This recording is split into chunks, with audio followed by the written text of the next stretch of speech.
আসসালামু আলাইকুম রহমতুল্লাহ। আপনারা দেখতে পাচ্ছেন ছোট একটা খাল, যেটা জোয়ার ভাটা হয়। এখন ভাটা হয়ে গেছে, আর আরেকটু ভাটা হচ্ছে। এই সময় দেখেন আমাদের একটা ছোট ভাই, ও পানিটাকে আটকায় মাছ ধরার চেষ্টা করতেছে। ওকে দেখে আমার সেই ছোটবেলার কথা মনে পড়ে গেছে।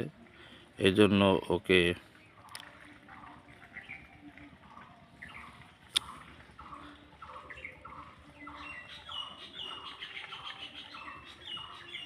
বাদ দিতেছে মাছ ধরার জন্য।